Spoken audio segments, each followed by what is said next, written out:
На 3. мај 1903 година во село Смилево одржан е окружен конгрес на Битолскиот револуционерен округ под председателство на Дамјан Груев.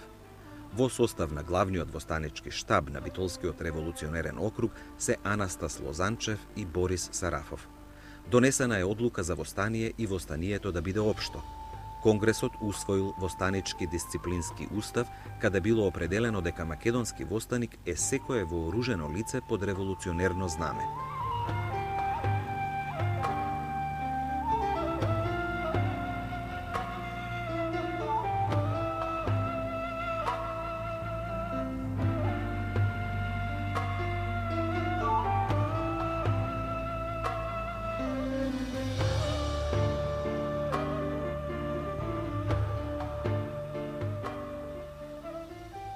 Македонски востаник е секое вооружено лице под револуционерно знаме.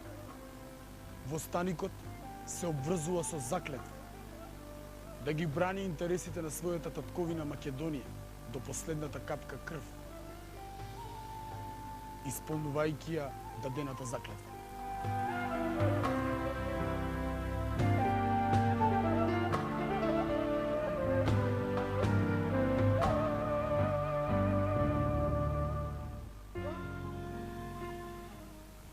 Главниот востанички штаб одредил штабови на востанички региони: Демирхисарски востанички регион, Кумановски востанички регион, Кичевски востанички регион, Прилепски востанички регион, Преспански востанички регион, Охридски востанички регион и Ленински востанички регион.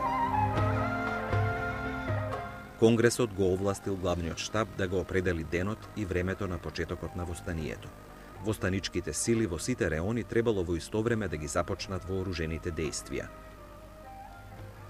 Конгресот избрал две помошни тела на главниот штаб: Политичко биро за информирање со следниве задачи: Информирање на странските конзули, на други странски лица и на дописници на странски весници во Македонија. Исто така и да се собираат разни информации од доверлив карактер.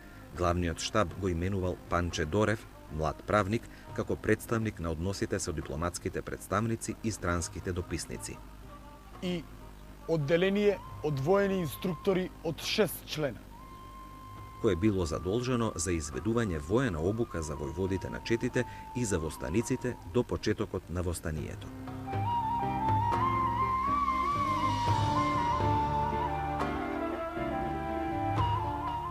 Конгресот, како највисоко политичко, представничко и законодавно тело, ги пренесол на востаничкиот штаб сите своји ингеренции за време на траењето на востанието. Тие ингеренции биле: легитимно да ги застапува интересите на востанатиот македонски народ пред надворешните фактори, дипломатски и други ополномоштени представници на владите на европските големи сили, како и да води преговори со непријателот, со владата на османлиската држава. Главниот востанички штаб бил одговорен единствено пред Конгресот на Битолскиот револуционерен округ. Во штабовите била сконцентрирана целата воена и политичка власт.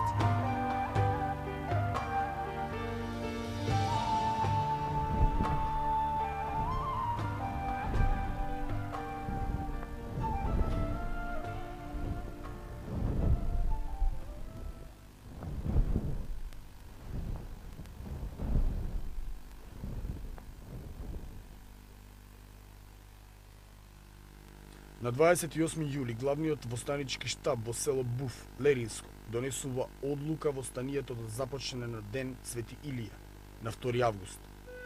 На одлуката пишува: најпосле дојде денот што толку многу го чекавме за да се пресметаме со нашиот вековен непријател. Со одлука биле известени Централниот комитет во Солун и задграничното представништво во Софија. Одлуката била пренесена на реонските штабови.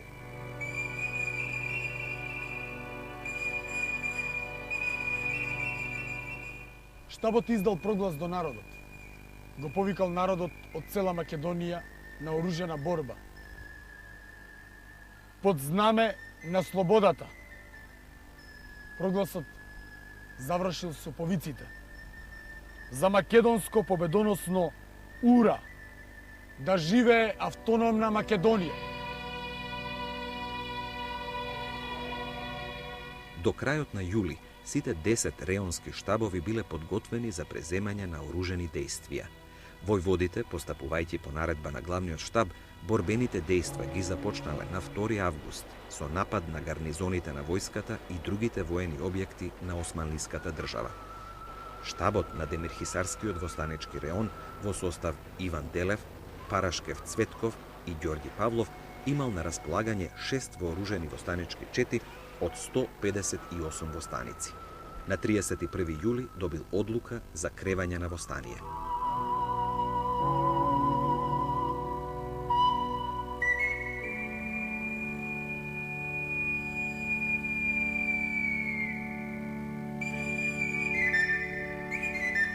По 3-дневни борби, Смилево било ослободено. Во Крушевскиот востанички реон, во неговиот реонски штаб влегувале Никола Карев, Тодор Христов, Хаджов и Тома Никлев. До крајот на јули било пополнето оружјето, завршени обуките за ракување со оружјето за координирани борбени дејствија. На располагање имале неколку дрвени топчиња изработени во село Селце. Било готово и востаничкото црвено копринено знаме. На 30 јули штабот одржал последен предвостанички состанок со војводите. На состанокот, раководен од Никола Карев, учествувале војводите Иван Наумов Албакот, Питу Гули, Андреа Димов и Тома Николев. Направен е план со кој се предвидело востаничките дејствија да започнат со напад на реонскиот центар Крушево. Извршена е концентрација на востаничките сили и дадени се задачите за нападот, за ослободувањето и одбраната на градот.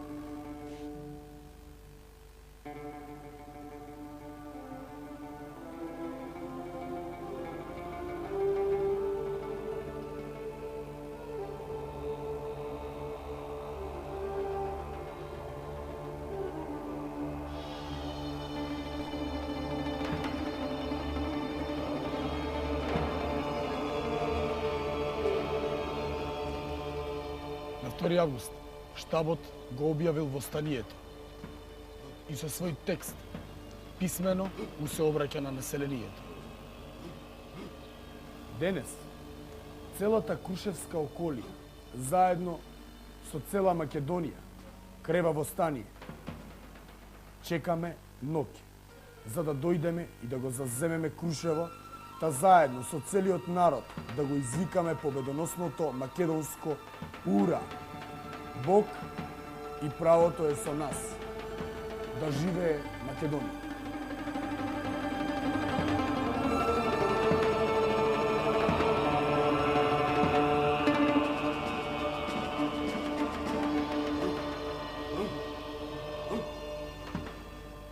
Нападот на Крушево бил извршен во исто време од востаничките одреди на војводите Андреа Димов и Иван Албакот.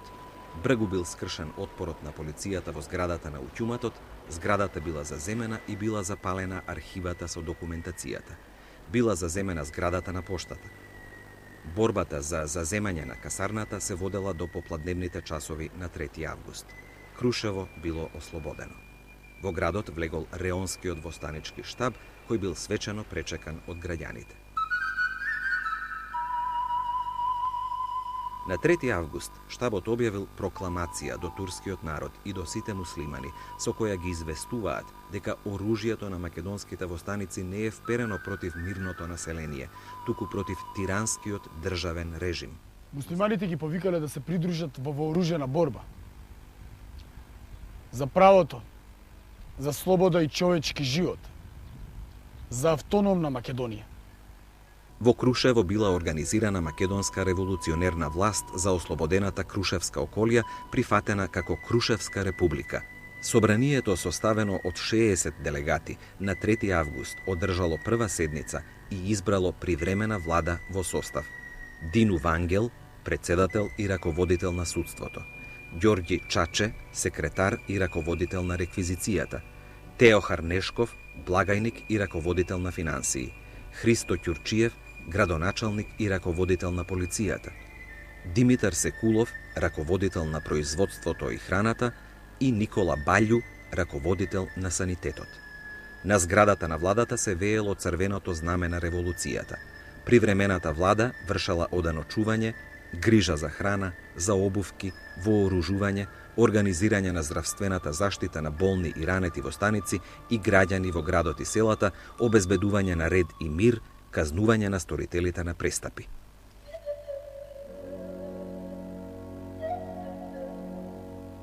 Востанието во Кичевскиот востанички регион започнало на 2 август со напад врз гарнизоните во регионот. На 8 август востаниците во реонот на село Рабетино запреле продор на војска на околу 2500 војници и башибозук од околу 1000 и ги присилиле на отстапување. После тоа, до почетокот на септември, во тој реон и во Порече, војската не навлегувала. На слободната територија била организирана востаничка власт и била извршена подготовка за одбрана. Реонскиот штаб на Прилепскиот востанички регион во состав Петар Ацев, Пере Тошев, Јордан Тренков и Никола Русински имале на располагање неколку востанички чети. Четата на војводата Петар Ацев, Толе Паша, Христо Оклев, Тодор Златков и други, и селска милиција од околу 500 до 600 востаници. Востаничките дејствија почнале на 2 август со диверзантски акции на комуникациите, рушење мостови, прекинување телефонски врски. Се воделе борби кај село Паралово на Селечка планина, потоа кај село Дуње со 7000 војска. Непосредно пред тоа во реонот пристигнал Ѓорче Петров и Лука Иванов со свој чети од 130 борци, со резерви на бомби, муниција и експлозив.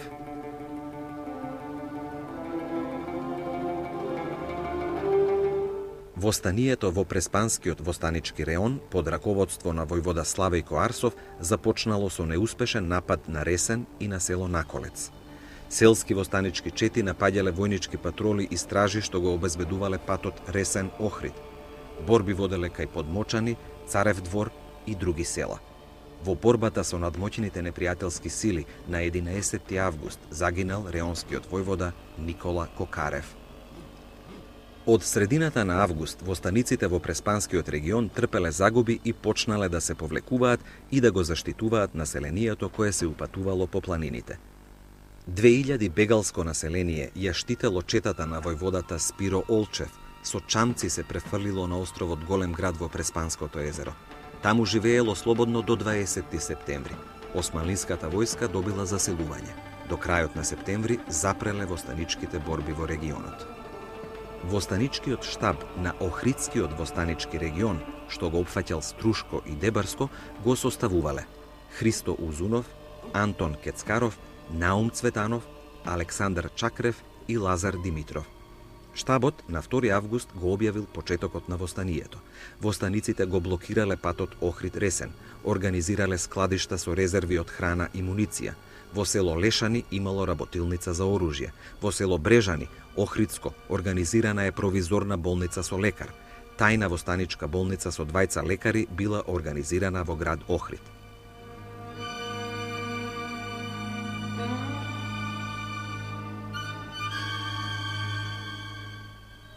На 30 и на 31 август одред од 117 востаници водел борба со 3000 војска и башибозук кај село Куратица, Охридско. Востаниците го бранеле избеганото население кое било сместено во збегови.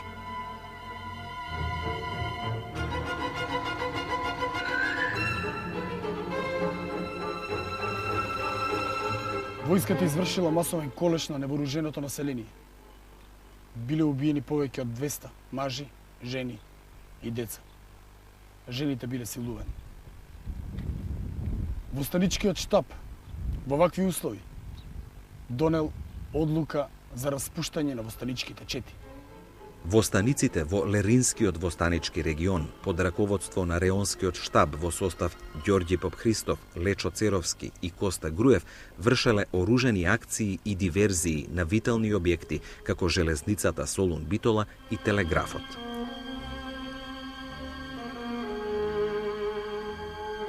На 24 август востанички сили во 2 востанички реона, групирани во неколку одреда, во состав од 600 до 700 востаници, предводени од војводата Васил Чакаларов, Ноќта спроти 25. август започнале напад за ослободување на градот Невеска со околу 6000 жители.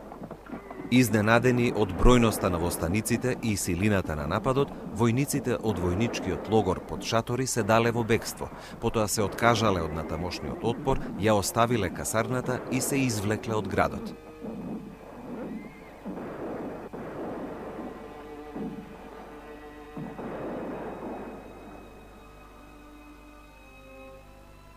Востаниците заплениле поголемо количество оружје, муниција и опрема. Востаниците ја презеле и управната зграда на градот. Било истакнато востаничко знаме, било организирана привремена македонска револуционерна власт.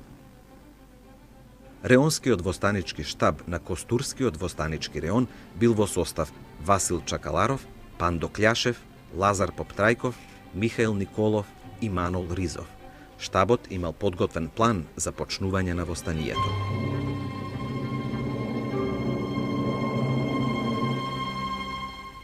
На 4. август започнал нападот на Клисура. По целодневна борба востаничките одреди од околу 700 востаници без човечки загуби ја присилиле воената единица од гарнизонот од околу 2000 војници да отстапат и да заминат од градот. Востаничките одреди како регуларна војничка формација во војнички строј дефилирале пред членовите на штабот. Во градот и секаде на слободната територија била организирана македонска револуционерна власт, што се одржала до 28. август.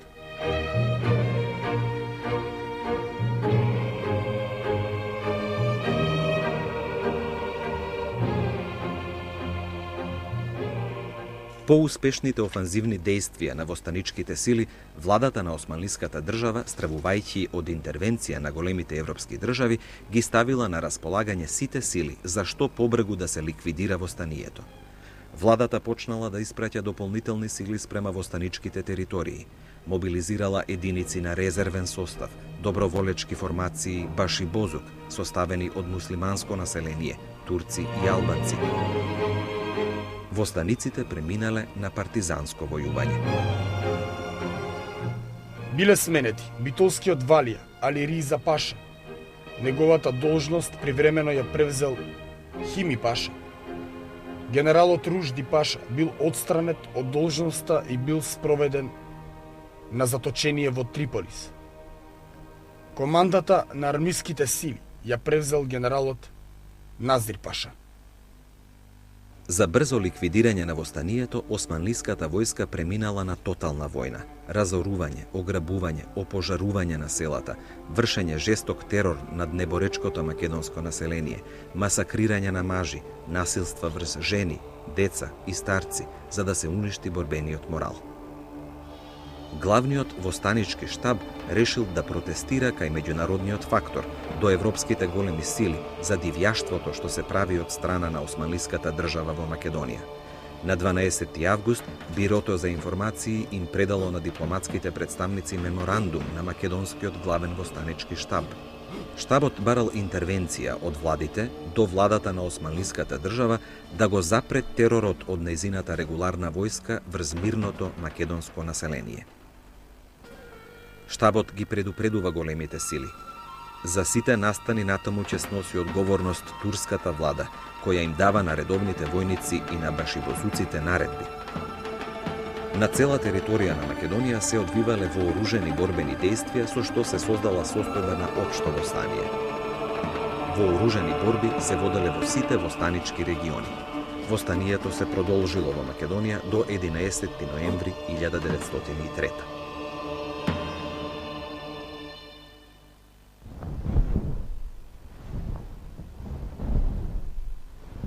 Главниот востанички штаб се самораспушти. Во анализата констатира дека 1. Илинденското востание беше дело на целиот македонски народ. Голем акт што не стави во редот на народите достојни за слобода. 2. Со својата борба го одушеви цивилизираниот свет. Се воодушевуваше на нашата борба сиот просветен свет побара интервенција на Европа. 3.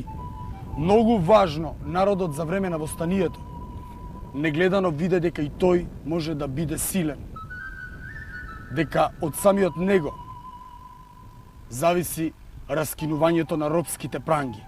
Се зацрсти неговата решеност да се бори и избори за својата слобода и за создавање на своја самостојна држава Македонија. Илинденското востание означи нова историска епоха. Трајно се вгради непоколебливата верба за човекот, татковината и слободата.